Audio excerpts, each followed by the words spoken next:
Good evening, ladies and gentlemen, lovers and seekers, those who are lost and those who are found.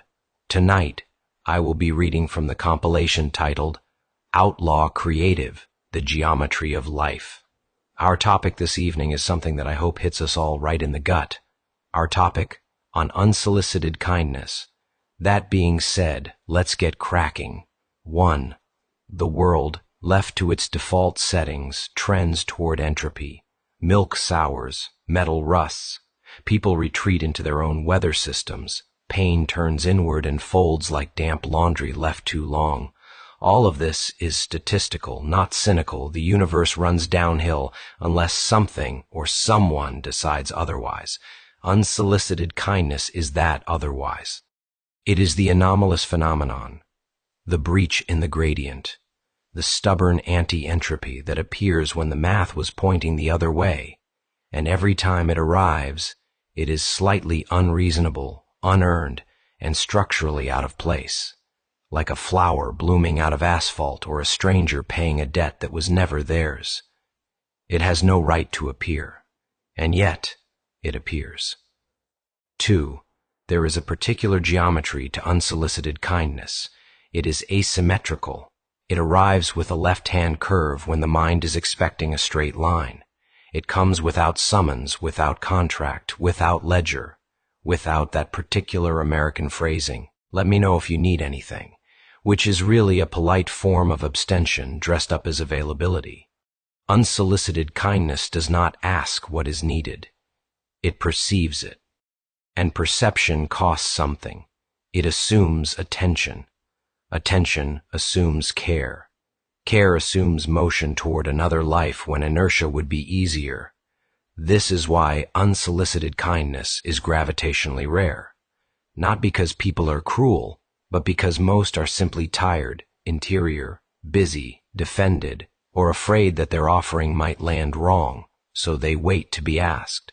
Requests feel safe. Offers feel dangerous.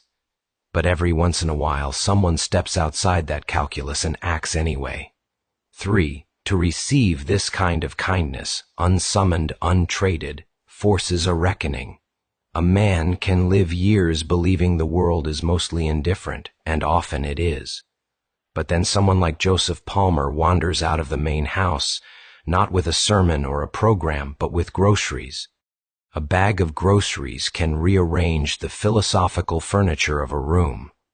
Not because of the food, though the food matters when a man is out of both cash and calories. The significance is structural. Here is someone who could have chosen silence, but didn't. Here is someone who noticed the thinness of another man's pantry and stepped toward it, not around it. Unsolicited kindness is a small crack in the armor of loneliness.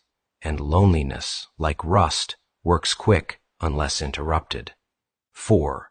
Most people misunderstand the gift. They think kindness is sentimental, soft Hallmark grade. They miss the muscularity of it. True kindness has weight. It takes courage to step into another person's orbit without invitation. It risks misunderstanding. It risks being turned away. It risks being told, "I'm fine," that universal lie of self-reliance. But unsolicited kindness does not wait for permission to care. It acts first. It apologizes later if needed. It aims to relieve, not to impress. And it often arrives at the exact time one has run out of everything except the dignity left in the cupboards, which means receiving it requires humility, but not the degrading kind. The older, truer humility, the recognition that human beings sometimes need each other in ways that cannot be budgeted, scheduled, or spun into the myth of self-sufficiency. 5. There is a paradox here. Unsolicited kindness is unasked for, yet its arrival exposes the hunger that was quietly present all along. It's like someone handing a lantern into a room you insisted you could navigate in the dark. One realizes suddenly how much strain had been normalized, how much improvisation had been mistaken for stability. How many creative meals were actually coded cries for structural support? And then the lantern shines on the giver, not as savior, but as proof. The world still contains people who do not calculate every exchange. These people walk around like emissaries from an older kingdom, one where generosity was not regarded as an investment but as a practice, a way of being human without needing applause or tax deduction. 6. Unsolicited kindness has a peculiar lineage. It often comes from those who have suffered enough to recognize the outlines of someone else's need. People who have known real lack see the signs quicker. They do not wait for the explicit ask because they remember how humiliating the ask used to feel. They know the way pride and exhaustion braid together like barbed wire. Sometimes they help because someone once helped them. Sometimes they help because no one ever did. Either way, the motion is the same, toward, not away. And the mathematics of that motion, if repeated enough across a lifetime, begins to add up to something like character. 7. But let's be honest, not all kindness feels good in the moment. Sometimes unsolicited kindness triggers suspicion, old wounds, even embarrassment. There is always the temptation to decline the gift in order to maintain the illusion of control. But unsolicited kindness is a form of truth-telling. It says, I see that things are tight, and I do not judge you for it. I see the place where life has pinched, and I'm not offended by your need. I see you as a fellow traveler, not a broken vessel. Such truth-telling is disruptive. It breaks the spell of isolation. It confronts the lie that each person must drag their own life across the rocks without assistance. It dares to say that mutual aid is not weakness, but wisdom. 8. One can analyze kindness like a physicist. Force, mass, direction, acceleration. The simplest form of kindness is a vector, energy pointed at another person with no expectation of return. The unsolicited form is more like a spontaneous vector field. It arises without external command. It emerges from an internal principle, a freely chosen alignment of conscience and action. This is why unsolicited kindness is morally beautiful. Beauty in ethics is not decoration, it is coherence. A gesture aligns with a truth deeper than convenience. And in this sense, a man offering groceries is performing a small act of cosmic resistance. He is violating the downward slide of the world. He is saying, not with words but with bread, eggs, and whatever was on sale, that community is not dead yet. 9. Kindness of this type also creates a bridge, not a friendship necessarily, though it might lead there, but a recognition I live near you, which means our stories touch, and when stories touch, responsibility becomes local, not abstract. Unsolicited kindness is not policy. It is neighborliness. It is a way of saying proximity is not an accident. In this view, the Ohana isn't just a structure behind the main house. It's a living arrangement with moral implications. Your lives pass within arm's reach.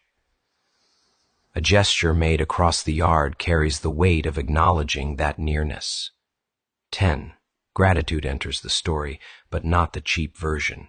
True gratitude is not flattery, it is recognition. It names the reality of the gift without diminishing the receiver. Gratitude has no need to grovel. It simply says, I see what you did, and it mattered, and that is enough. But unsolicited kindness also reshapes gratitude's direction. For the deepest response to kindness is not repayment but propagation. One does not pay the giver back. One carries the pattern forward. Kindness begets kindness across generations like a quiet inheritance. 11. There is, however, a darker foil that makes unsolicited kindness luminous by contrast. Most of the time, assistance is transactional. Social networks operate on reciprocity. Favors are exchanged like currency. People help when it benefits their image, their mood, their standing, or their own sense of virtue. They wait for the right moment to contribute when the audience is watching. Unsolicited kindness is allergic to spectacle. It does not care who sees. It does not care if the receiver tells the story publicly or not. It is private generosity, the kind that would rather go unnoticed than be mistaken for self-advertisement. This is why it feels sacred. A sacred thing is simply something that cannot be bought without destroying what it is. 12. The ethical implications are sharp. If unsolicited kindness is so clearly good, why is it so rare? Because it requires two difficult actions. First, to notice someone else's hunger, literal or figurative.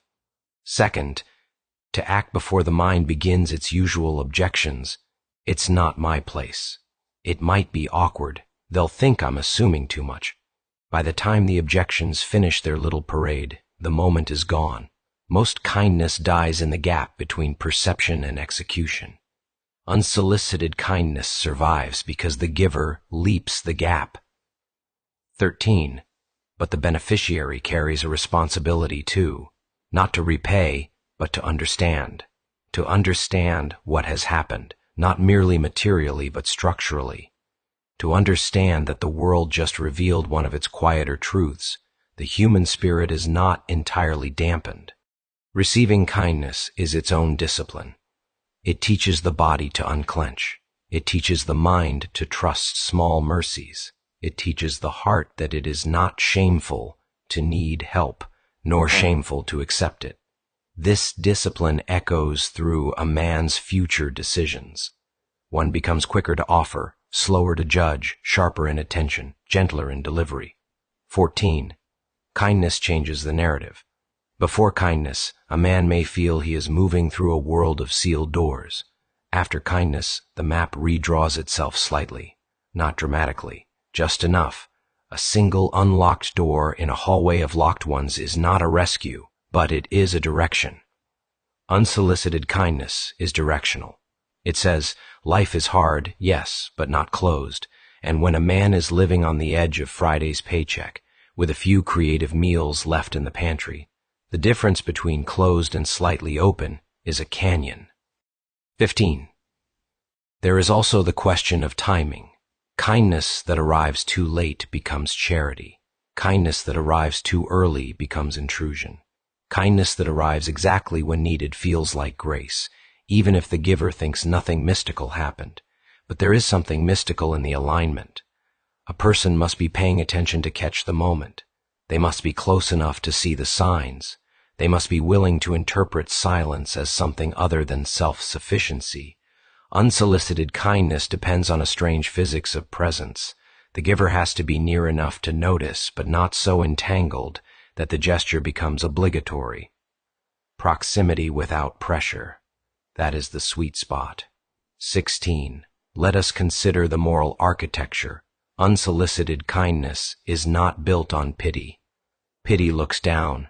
Kindness stands beside. And when someone stands beside you in a moment of scarcity, the dignity that might have cracked under pressure holds firm. Kindness is buttress, not bandage. It says, I do not fix you, I stand with you. And that standing is what allows a man to keep his head up. Even when he is counting coins or skipping meals or inventing recipes no cookbook would dare publish. 17. A personal example sharpens the point. A man living in an ohana behind the main house hands out a Wi-Fi password, just a string of characters, no ceremony. He thinks little of it, but the man in the main house receives it as relief. And relief, in the right kind of man, transforms into gratitude, and gratitude transforms into initiative. The groceries arrive not as repayment but as recognition. This is how kindness loops, not in equivalence, but in resonance. 18. Unsolicited kindness teaches something else. That care can be ordinary without being small. Grand gestures are dramatic, but daily gestures are enduring. A bag of groceries can carry more spiritual weight than 1,000 speeches about community. We are nourished by the mundane. We are changed by the unexpected.